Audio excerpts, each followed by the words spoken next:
Halo semuanya, selamat datang di channel aku Jody Slim dan aku Jody Erensa. Jalur masuk PTN tuh ada banyak, ada SNMPTN, ada SBMPTN, ada Mandiri, dan ada juga jalur-jalur yang disediakan oleh masing-masing PTN. Dan kebanyakan siswa pastinya mengharapkan bisa lolos SNMPTN. Selain karena kita nggak perlu membayar pendaftaran, kita juga nggak perlu yang namanya tes ujian. Jadi tinggal gunakan nilai rapor doang gitu. Nah, di video kali ini aku mau bahas tentang beberapa hal yang perlu kalian ketahui tentang SNMPTN. Terkhusus buat kalian yang sebentar lagi mau tamat terus mau lanjut kuliah, video ini sangat berguna banget buat kalian. Jadi jangan lupa like dan subscribe channel ini, saya juga pada teman-teman kalian, siapa tahu video ini berguna untuk teman kalian. Kita langsung aja masuk ke pembahasannya.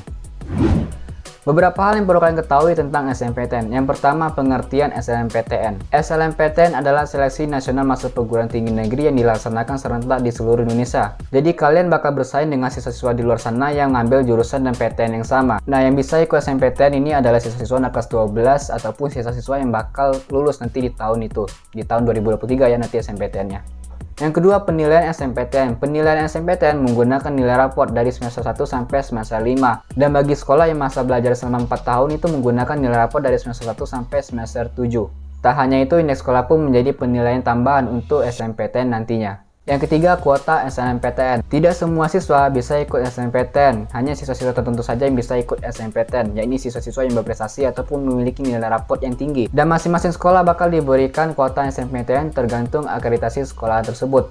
Kalau akreditasinya A, sekolah tersebut akan mendapatkan kuota 40%. Jadi misalnya ada 200 siswa di kelas 12, terus dikali 40%, maka hanya 80 siswa saja yang bisa ikut SNMPTN, sisanya nggak bisa ikut. Kalau untuk akreditasinya B mendapatkan 25%, akreditasinya C mendapatkan 5% saja.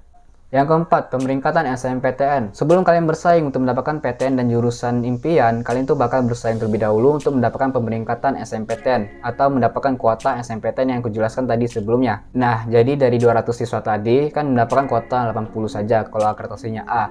Nah, 80 orang itu bakal diseleksi ataupun bakal diuruti, diperingkati siapa saja yang bisa ikut SNMPTN itu. Pemeringkatannya gimana? Pemeringkatannya menggunakan nilai raport dari semester 1 sampai semester 5 menggunakan 6 mata pelajaran wajib. Nah, apakah peringkat di luar 10 besar, peringkat 16, peringkat 15 bisa ikut SNMPTN? Itu bisa aja kalau dia bisa lolos pemeringkatannya tadi. Untuk lebih jelasnya, kalian bisa tonton video aku yang satu ini tentang pemeringkatan SNMPTN. Yang kelima, peluang SNMPTN. Ini aku nasihati dari sekarang, kalian tuh jangan terlalu berharap yang namanya SNMPTN. Bukan berarti kalian tuh harus pasrah, tapi kalian tuh harus memanfaatkan kesempatan ini dengan baik. Ini aku berbagi informasi aja ya, kalian tuh harus tahu peluang untuk lolos SNMPTN itu nggak lebih dari 20%. Artinya jika yang mendaftar sebanyak 600.000 orang, yang keterima hanya sekitar 120.000 orang saja. Itu pun belum dihitung dari persaingan jurusan. Maksudnya ialah dari 600.000 orang tadi, itu bukan saingan kalian sebenarnya. Tapi saingan yang sebenarnya itu ialah yang memilih PTN dan prodi yang sama. Nah, untuk mengetahui berapa peluang lolosnya, kalian bisa kunjungi situs SIDATA Unsri kalau kalian mau ke Unsri. Kalau mau ke UGM, ketik SIDATA UGM. Di situ akan muncul data-data dari tahun ke tahun. Jumlah peminatnya berapa, kuotanya berapa, dan yang terima berapa. Lalu di bawahnya akan ada persentasenya. Persentasenya pun jarang yang lebih dari 10%.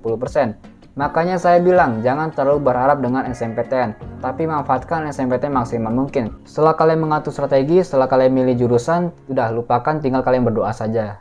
Yang keenam, strategi SNMPTN. Banyak yang bilang SNMPTN itu hoki-hokian, keberuntungan aja. Itu nggak sepenuhnya benar, tapi nggak sepenuhnya juga salah sih, mungkin itu nasib dia ya.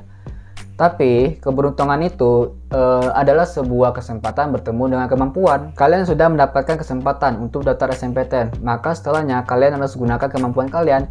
Kemampuan kalian apa? Yakni strategi SNMPTN. Banyak banget contoh nilai raport yang standar-standar aja, bahkan dia nggak punya prestasi, tapi karena strategi yang bagus, dia bisa lolos SNMPTN. Kalian bisa tonton video aku yang satu ini, tentang bongkar nilai raport SNMPTN. Jadi kesimpulannya ialah lolos SNMPTN itu nggak hanya hoki-hokian aja ataupun keberuntungan aja.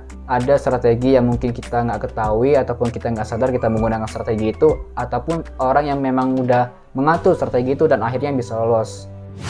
Dan itulah beberapa hal yang perlu kalian ketahui tentang SNMPTN. Video ini juga nggak khusus untuk anak kelas 12 saja, tapi anak kelas 10, kelas 11 itu sudah mengetahui tentang SNMPTN. Karena SNMPTN itu sebenarnya dimulai dari semester 1, karena penilaian SNMPTN itu kan menggunakan nilai semester 1.